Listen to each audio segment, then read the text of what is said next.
नमस्कार, स्वागत है आपका संसद टीवी पर। मैं हूं मनोज वर्मा और आप देख रहे हैं हमारा खास कार्यक्रम मुद्दा आपका।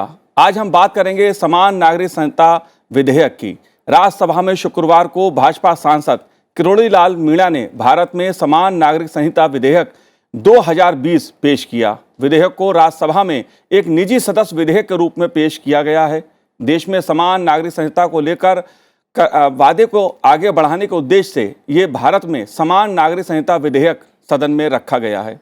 विधेयक का कांग्रेस, सीपीआई, सीपीआईएम, तृणमूल कांग्रेस व अन्य विपक्षी सदस्यों ने विरोध किया।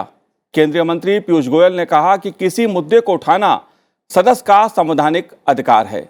सभी पक्षों को सुनने के बाद राज्यसभा के सभापति जगदीप धनखड़ ने विधेयक पर मत विभाजन का आह्वान किया। सांसद किरोड़ीलाल मीणा के समान नागरिक संहिता विधेयक को पेश करने के बाद उस पर मतदान हुआ। विधेयक के पक्ष में 63 मत पड़े जबकि विपक्ष में 23 मत पड़े। समान नागरिक संहिता विधेयक पेश होने के साथ ही इसे लेकर पक्ष और विपक्ष का जो रुख है वो उभर के सामने आ गया। इसलिए ये जानना समझना जरूरी है कि समान नागरिक संहिता विधेयक को पेश करने के पीछे क्या उद्देश्य है। विपक्ष की ओर से समान नागरिक संहिता विधेयक का विरोध क्यों किया गया, मुद्दा आपका में इस पर चर्चा करेंगे, इसको समझने की कोशिश करेंगे। चर्चा करने के लिए खास मेहमान मेरे साथ इस समय मौजूद हैं। राज्यसभा के भाजपा सांसद राकेश सिन्हा जी हमारे साथ मौजूद हैं। राकेश जी, आपका बहुत बहुत स्वागत है संसद टीवी पर। साथ ही हम बात करेंगे सुप्रीम कोर्ट की सीनियर एडवोकेट गीता लूथरा जी से। गीता जी, आपका भी बहुत बहुत स्वागत है। और साथ ही हम बात करेंगे मौलाना आजाद राष्ट्रीय उर्दू विश्वविद्यालय हैदराबाद के पूर्व चांसलर फिरोज बख्त अहमद जी से। फिरोज जी, आपका भी बहुत बहुत स्वागत है संसद टीवी पर। लेकिन राकेश जी, शुरुआत मैं आपसे करूंगा। सांसद किरोड़ीलाल मीणा ने निजी विधेयक के रूप में सदन में अपना बिल रखा समान नागरिक संहिता का। भारतीय जनता पार्टी का वादा भी रहा है, निजी विधेयक के रूप में समान नागरिक संहिता विधेयक पेश किया गया। क्या उद्देश्य है इसके पीछे? देखिए, साधारणतः निजी विधेयक को पेश करने में कोई दुविधा नहीं होती है। यह सदस्यों का अपना विशेषाधिकार है। ये सरकारी बिजनेस नहीं होता है। लेकिन दुर्भाग्य की बात है कि इंट्रोडक्शन के स्टेज पर ही विपक्ष लामबंद हो गया और जो तर्क दिया वह बहुत ही दुखद और आश्चर्यजनक है। यूनिफॉर्म सिविल कोड को इसलिए पेश नहीं किया जाए चूंकि ये संविधान विरोधी है। मुझे इस बात का आश्चर्य होगा और सुनने वाले तमाम दर्शकों को, श्रोताओं को आश्चर्य होगा कि जिसका उल्लेख है भारत के संविधान में कॉन्स्टिट्यूएंट असेंबली डिबेट के बाद किया गया, जो directive principle of state policy का हिस्सा है जी, जिसमें कहा गया कि राज्य इस बात के लिए प्रोत्साहित करेगी कि यूनिफॉर्म सिविल कोड देश में लागू हो, उसको संविधान विरोधी कहकर इंट्रोडक्शन के स्टेज पर रोकने की कोशिश हुई। जैसा पीयूष गोयल जी ने कहा कि यह सदस्यों के निजी अधिकार का हनन है, स्वाभाविक है। लेकिन सबसे अच्छी बात यह हुई कि उस पर चेयरमैन ने, राज्यसभा के सभापति महोदय ने विपक्ष के सभी सदस्यों को, सत्ता पक्ष का एक भी व्यक्ति नहीं बोला, सबको यह मौका दिया कि इसका विरोध क्यों कर रहे हैं। बाद में विपक्ष ने मत विभाजन की मांग की और मैं मत विभाजन में 63 और 33 का ये आंकड़ा है। लेकिन जो एक बात मैं यहाँ रेखांकित करना चाहता हूँ कि जिस बात से राष्ट्र की एकता और अखंडता सुरक्षित होती है, जिस बात से महिलाओं का न्याय और सम्मान संवर्धित होता है और जिस बात से भारत की राष्ट्रवाद को सबलता मिलती है, उसका विरोध कल विपक्ष ने किया, जो न सिर्फ दुर्भाग्यपूर्ण है बल्कि उनकी मंशा को दिखाता है। अभी तक वे वोट बैंक की राजनीति से बाहर आने के लिए तैयार नहीं है जी। राकेश जी, विपक्ष का कहना यह है कि इस तरह के मुद्दे उठाकर आप जो सामाजिक समरसता का माहौल है, वातावरण है, उसको बिगाड़ने की कोशिश कहीं ना कहीं की जाती है। इससे बिगड़ेगा देश का माहौल। क्या ये ठीक है? देखिए, यदि महिलाओं को समान अधिकार देना और सम्मान देना देश में समरसता बिगाड़ना है तो हम ऐसा समरसता बिगाड़ेंगे। अर्थात उनके समरसता की परिभाषा महिलाओं को सम्मान नहीं देना, उनको अधिकारों से वंचित करना है। विपक्ष का एक जो खतरनाक आरोप है मनोज जी, मैं यहाँ बताना चाहूँगा। विपक्ष में एक व्यक्ति ने कहा कि मुस्लिमों में अपने कजन सिस्टर्स यानी चचेरी बहन से शादी करने का अधिकार है, जिसे आप समाप्त करेंगे। यूनिफॉर्म सिविल कोड किसी भी प्रकार से किसी समुदाय के विवाह के कर्मकांड को, विवाह कौन किससे करे, को प्रभावित नहीं करता जी। यह सिर्फ अधिकार की समानता यानी संविधान में जो जेंडर जस्टिस है उसको स्थापित करता है। एक दूसरा, जो उनको सम्मान मिलना चाहिए, वो सम्मान को स्थापित करता है। कोई भी देश का महिला उत्तराधिकार के मामले में एक ऐसा सिविल कोड लाना चाहता है जिसमें एक जगह तो उत्तराधिकार के साथ न्याय होता है, दूसरी जगह उत्तराधिकार देने में अन्याय होता है। तो किसी कम्युनिटी में मध्य युग से कोई परंपरा चली आ रही हो, वह परंपरा जारी ही रहे, यह कहना यह गलत है। इसलिए यूनिफॉर्म सिविल कोड आज समय की मांग है, समय की आवश्यकता है। जी गीता लूथरा जी, मैं आपसे ये समझना चाहता हूं, क्योंकि विपक्ष की ओर से बार बार इस बात को कहा गया कि ये एक असंवैधानिक तरीका है इसको पेश करने का, और इसका विरोध संविधान को आधार बनाकर किया गया। संविधान में इसका उल्लेख है जिसका जिक्र राकेश सिन्हा जी ने किया। आप कैसे देखती हैं, अगर हम समान नागरिक संहिता की बात करते हैं तो संवैधानिक दृष्टि से, कानूनी दृष्टि से ये कितना उचित है और समय के अनुसार ये कितना आज जरूरी है? आप कैसे देखती हैं इस मुद्दे को? देखिए, ये उतना ही जरूरी आज है जितना कि उस टाइम था जब हमारी कॉन्स्टिट्यूशन आई थी। सो यूनिफॉर्म सिविल कोड में एक बहुत जरूरी पहलू है कि हम हर चीज पे यूनिफॉर्मिटी नहीं ला सकेंगे जी। यूनिफॉर्मिटी उन मुद्दों पे लाएं, उन इश्यूज पे लाएं जिससे विमेन के राइट्स प्रोटेक्ट हो, पर जो डाइवर्सिटी है जहां तक हम मेंटेन कर सकें, हमको उसको मेंटेन करना है। अब सबसे पहली बात आ गई मोनोगमी की, कि हर रिलीजन, हिंदू रिलीजन, सब रिलीजन्स में मोनोगमी रूल नहीं थी।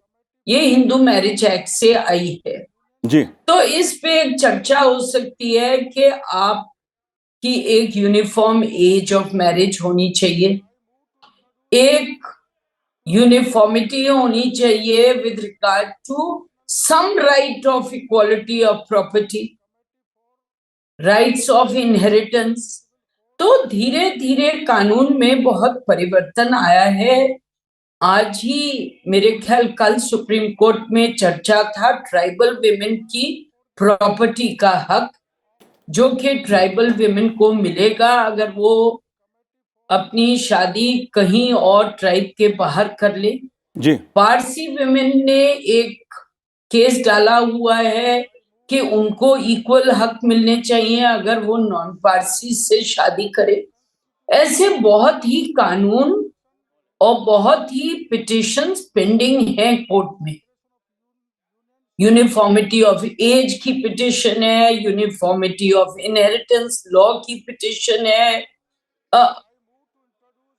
बहुत मुद्दों पे जब कोर्ट के आगे ये इशू आया है जी। कोर्ट ने इस बात को छेड़ा है कि एक यूनिफॉर्म सिविल कोड होना चाहिए कि नहीं। Article 44 of constitution of India उस टाइम जब अंबेडकर साहब ने इंट्रोड्यूस किया था और जब मुद्दा रेज किया गया था तो बहुत ऑब्वियसली बहुत इश्यूज थे और हमको हर रिलीजन, हर कम्युनिटी को एक साथ लेना भी है। जी बिल्कुल। और फिर भी विमेन को राइट टू इक्वालिटी भी देना है। जी तो जी बिल्कुल। बिल्कुल, अगर मैं बात समान नागरिक संहिता की करूं और उसका उल्लेख जो भारतीय संविधान के भाग 4 के अनुच्छेद 44 में साफ तौर पर कहा गया है, इसको लेकर परिभाषित किया गया है कि समान नागरिक संहिता को लेकर सरकार को आगे क्या करना होगा।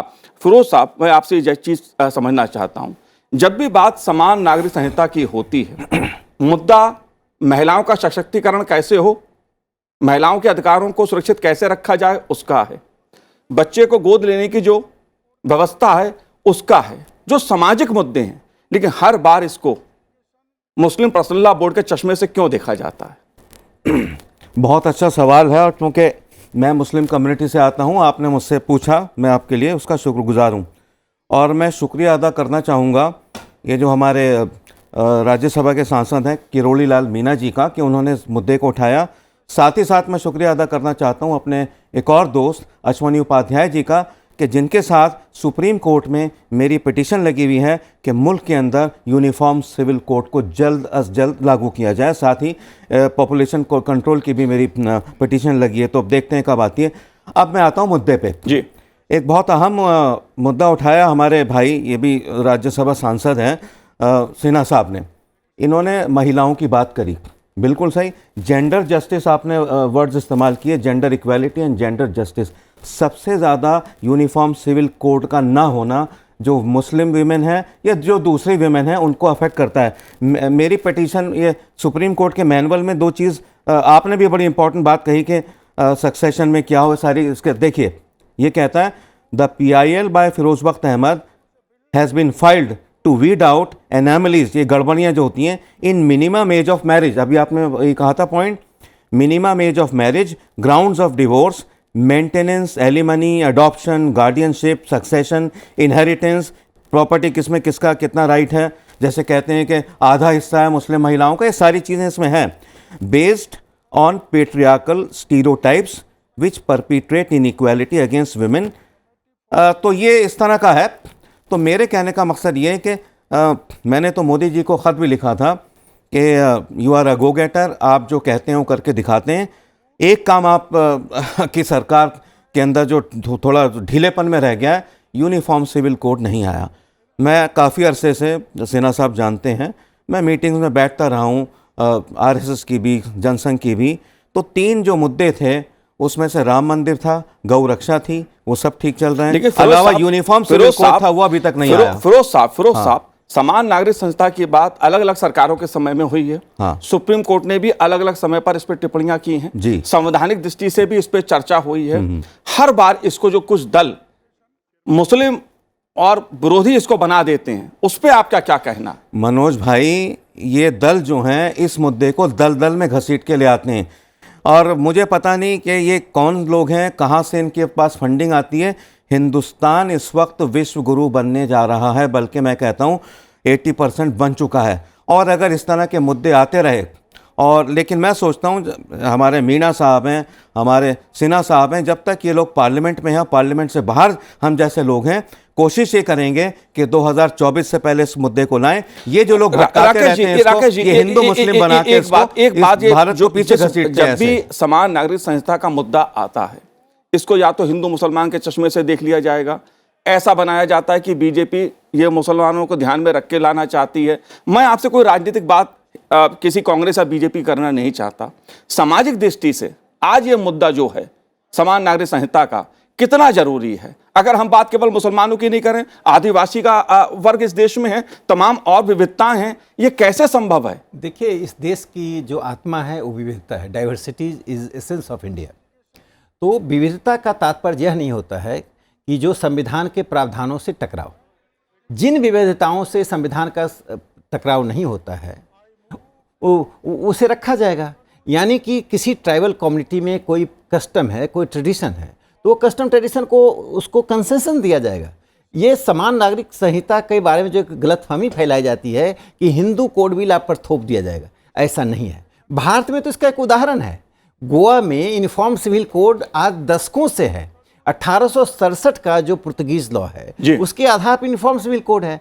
गोवा में मुसलमान भी हैं, कैथोलिक्स भी हैं, प्रोटेस्टेंट्स भी हैं, हिंदूज भी हैं, सिख भी हैं, सभी धर्म के लोग हैं। गोवा तो एक कॉस्मोपॉलिटन स्टेट है, तो वहाँ मुसलमानों के साथ जब अन्याय नहीं होता है, वहाँ ईसाइयों को तंगी नहीं होती है, तो केरल का ईसाई क्यों विरोध करता है कि ईसाई? देखिए, वास्तव में बात क्या है, मुट्ठी भर जो धार्मिक नेता हैं वह समुदाय को अपने कस्टडी में रखना चाहते हैं। और इसमें 3 बातें जो मैं ब्रीफ में कहूँगा जो इम्पॉर्टेंट है।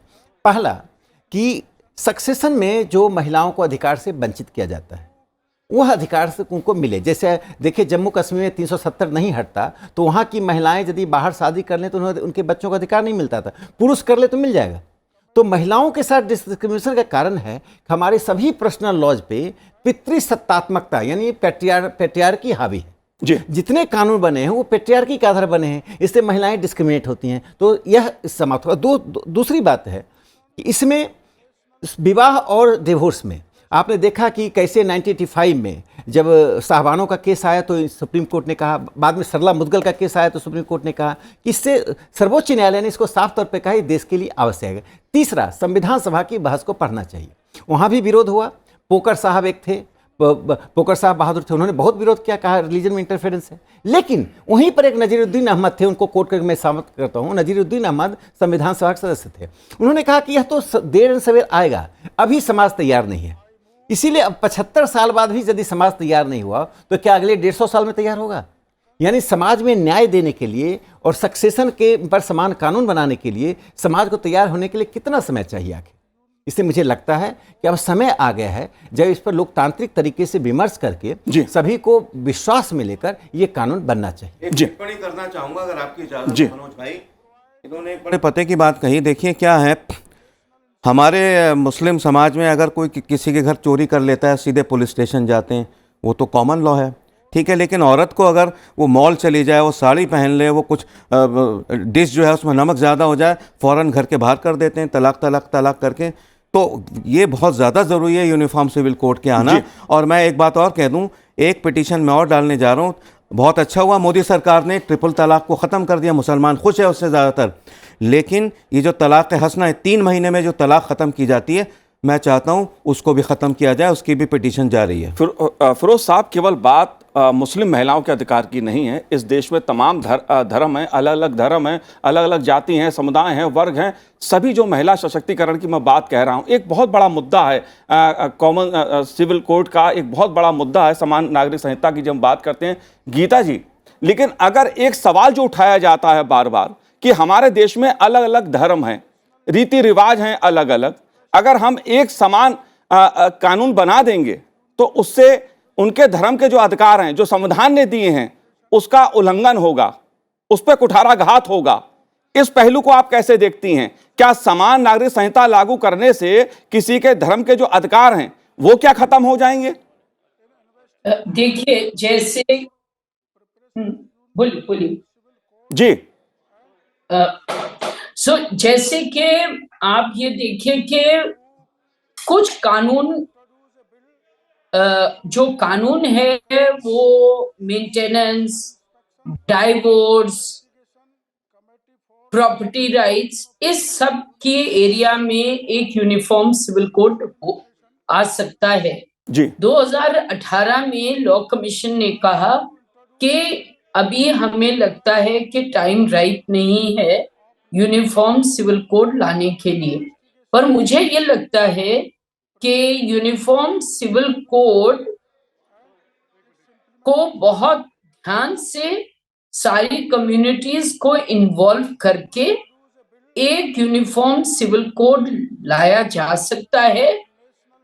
अगर जैसे ये बिल राज्यसभा में इंट्रोड्यूस किया है तो मुझे ये लगता है कि राज्यसभा की एक कमेटी हो सकती है which is representative of all religions, सारे जो इनैक्टमेंट्स हैं जिनका उल्लंघन हो रहा है, जैसे चाइल्ड मैरिज रिस्ट्रेंट एक्ट, उसके लिए नेशनल कमीशन ऑफ विमेन ने कल पिटिशन डाली थी जिसमें मैं पेश हुई थी।